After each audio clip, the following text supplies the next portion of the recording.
Hello and welcome again.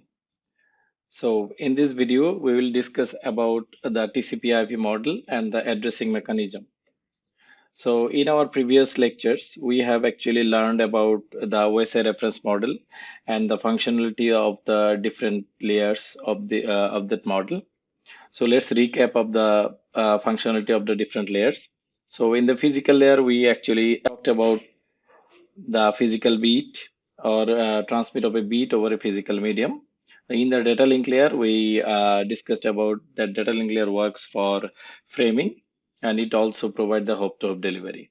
And in the network layer is actually responsible for moving packet from source to destination and also provide the logical address and the routing. In the transport layer is actually responsible for process to process delivery and also it provides the segmentation and reassembly process.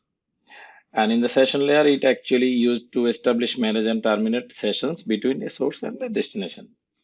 And in the presentation layer, we discussed about the translation, encryption, and compression process. And finally, the application layer, as we all know, it actually provides the services to the users by providing all necessary resources in the internet. Today, we will discuss about the TCP/IP model. So before moving into the lecture, first we need to know why you actually need TCP/IP model, right? So because we have 7 layers in OSI model, it can easily completed our task while we are sending data. But why another model is needed? So to answer this question, first of all, why TCP/IP model is so popular rather in OSI? The first reason is OSI model, when OSI model is completed, TCP/IP was fully in place. That means TCP/IP is while running in operation, OSI model is just found. So a lot of time, money had been spent on this protocol. So changing it would be very costly.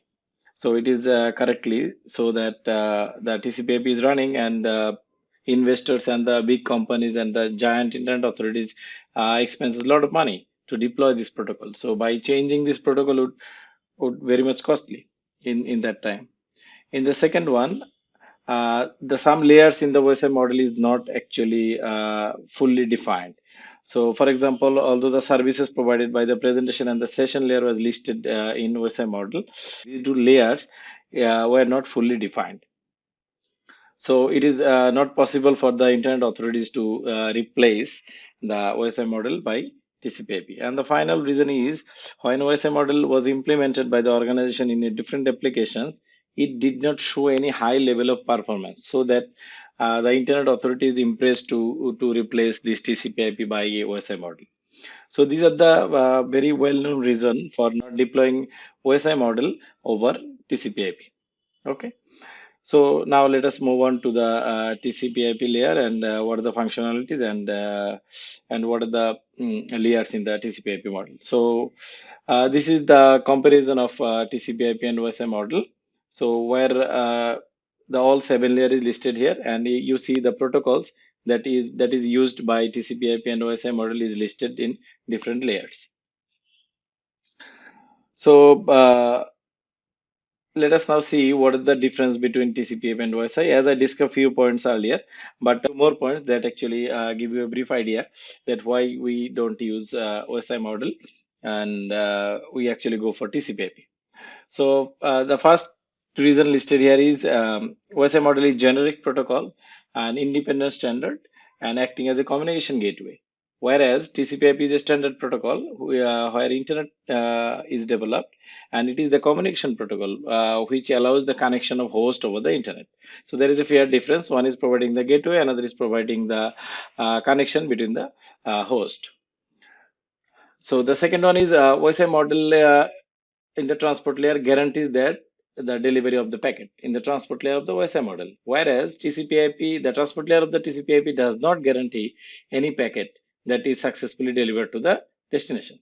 So, but TCP/IP is still more reliable than OSI.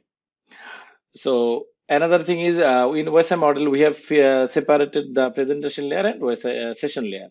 But in the TCP/IP, we does not have a separate presentation or session layer.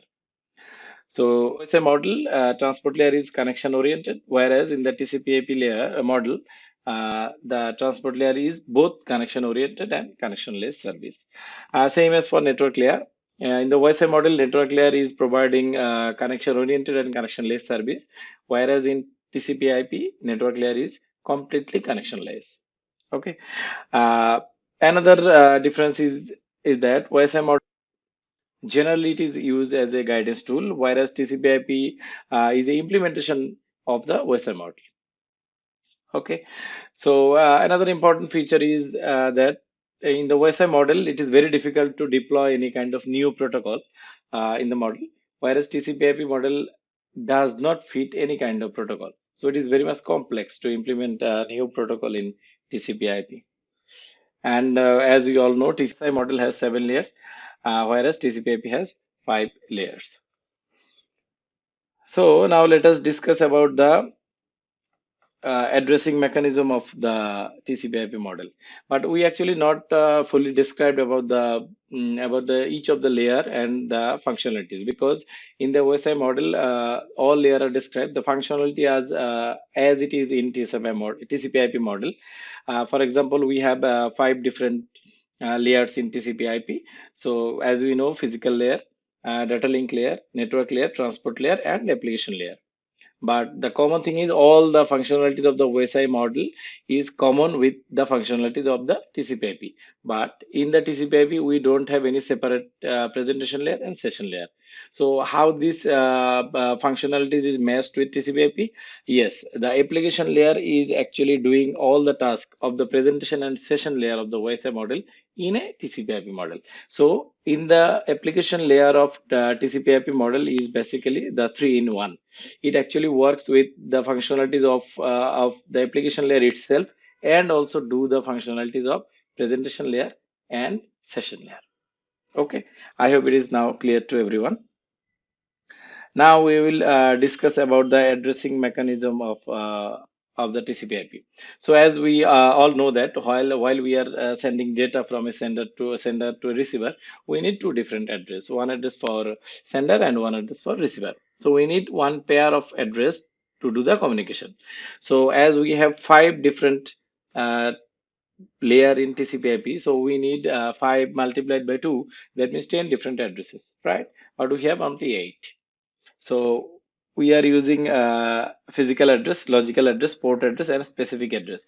And each of the addresses will work in a different layers. So in the physical layer, we do not need any kind of address. So that is why we actually have 4 pair of addresses rather than 5 pair of address.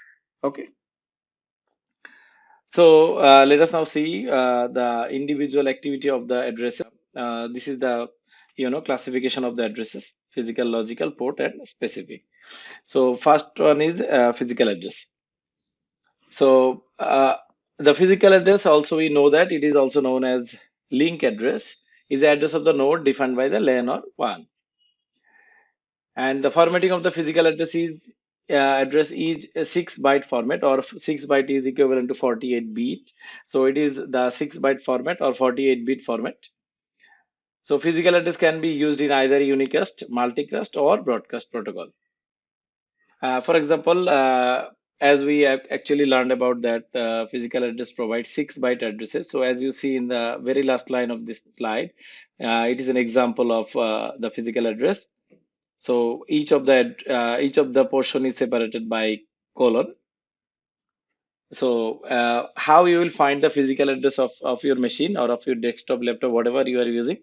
So just go to the command prompt of your machine, then write getmac, GETMAC, getmac, and then press enter. Then you will find the physical address of your device. Okay. So now let's move to the logical address. So logical address are used by the networking software to allow packet to the independent of physical connection of the network. That is to work with different network topologies and different types of media. So a logical address, which is also known as IP address, is currently using in two versions. One is IP version 4 with 32-bit address. Another one is IP version 6 with 128-bit addresses. So in IP version 4, there is an example here, 132 dot 24.75.9. So each of the portion is separated by dot. But if we use 128-bit address, it will be in hexadecimal format separated by colon. So two public addresses and visible host of the internet can be same IP addresses? Is it possible? No. So while we are using a public internet address, we are using real IP addresses. While we are using the privately in the internal network structure, we actually use the private addresses. So both private address and public address are not same. So another important thing is the physical address will change from hoop to hoop, but the logical address remain the same. So your IP address will remain the same if you are not using any kind of third-party tool, for example, IP masking tool or something else, then your IP address will remain same every time. So it is also can be used in either unicast, multicast, or broadcast protocol. But while using in broadcast addresses, there are some limitations. So we will learn these limitations later on in another video. Okay. So now let's move on to the port address. So there are many applications running on the computer, and each application run with a specific port number. So while you are using any kind of services, for example, email services, for example, DNS service, for example, any kind of services you are using, you should have a port number of each of the services you are using. So it is actually a part of the addressing information that is used to identify the sender and receiver of the message. So the port address allow different applications on the same computer to share network resources. So you can use different type of port addressing while communication from one device to another. And one particular device can have multiple port address running at the same time, which actually saves time and also use the proper utilization of your computing resources. So the physical address changes from hoop to hoop, as we already learned about that, and the logical address and the port address usually remain same. So this address will not be changed while the communication. And it is basically a 16-bit addresses, and it is represented by a decimal number. So as you see, there is an example. So it's 753. It is actually equivalent to a 16-bit addresses in a decimal format. Okay. Now the last addressing mechanism is called a specific address. So a specific address is basically used to identify or used to find this particular resources of the internet by using a specific address. So let us see. So here is an example provided. This is my email address, narayan@daffodilvarsity.edu.bd, whereas there is a URL, www.daffodilvarsity.edu.bd.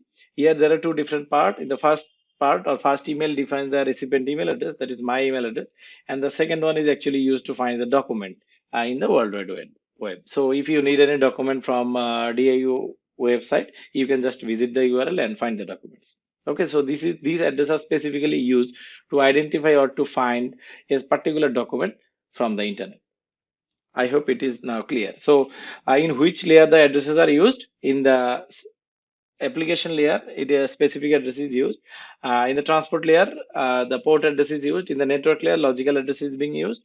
And in the data link layer, we have actually using the physical addresses.